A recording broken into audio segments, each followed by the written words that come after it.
what an Eve character will look like using this technology. So what we're seeing here is actually a fully simulated robe. This robe is over 4,000 vertices.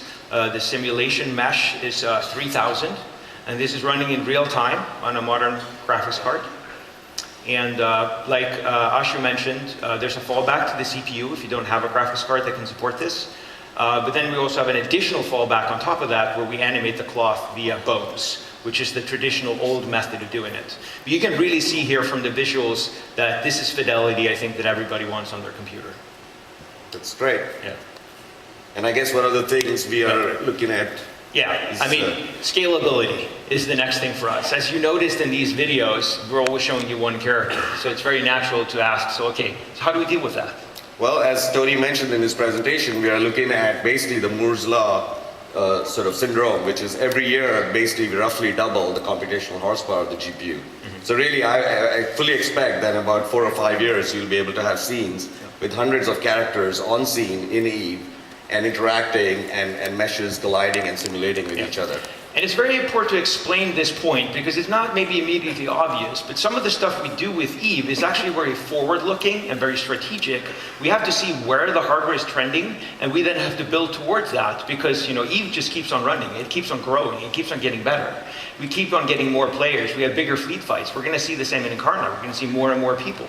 So we need to be picking technologies and solutions where we see that hardware is actually going to be supporting us throughout the year so we can actually grow as the player base grows. And that's one reason we love collaborating with you, because you guys want to push the technology and you have sort of an environment in EU where you have essentially a really great group of players who I believe really enjoy pushing the boundaries of what they're doing, as we saw with the character creator. So we really expect some really amazing things in the future. Exactly. Well, thank you. Start working towards ray tracing your characters. So, I've always said that, you know, when you're pushing the envelope, you see really freakish things happening in the office. And so these are 2 pictures from the office. You'll see there that we started, in this case, that we're using the graphics gems book, not to kind of get algorithms out of it, but to keep all the power adapters in the power strips so they wouldn't fall out and we would have a short. And then they took a big fan and put on top of 4 graphics cards just to try to cool it down so it wouldn't overheat. And when I see stuff like that, I know we're doing interesting stuff. It makes me happy.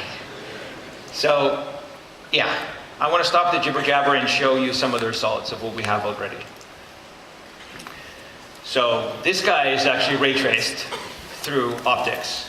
And you're seeing there's a lot of small little details there, and I'm going to be going more into those.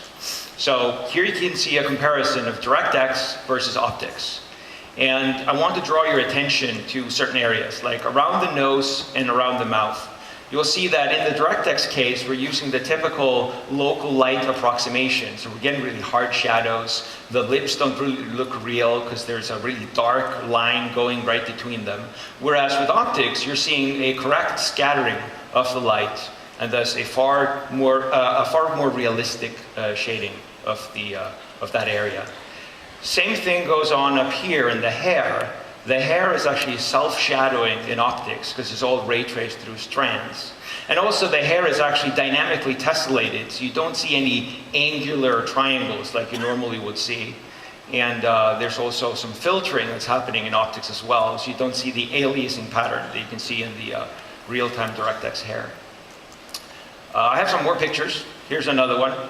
And as you can see, what I want to point out, which is quite interesting, is that from a content standpoint, there isn't any difference between these 2 models. These are actually the same model. We're just passing it through a different process. And what's maybe even more exciting is that to generate the optics image is taking us on the magnitude of seconds as opposed to minutes. And with the GPU roadmap that Tony was showing, it is pretty obvious where this industry is heading. So we see a lot of interesting future opportunities in rolling out even more lifelike characters for you. And here's another interesting example. These dreadlocks, you know, currently we feel like they're not living up to the vision that we had for them in the game. But as you can see here, they're actually starting to become pretty realistic. You're seeing self-shadowing, dynamic testing.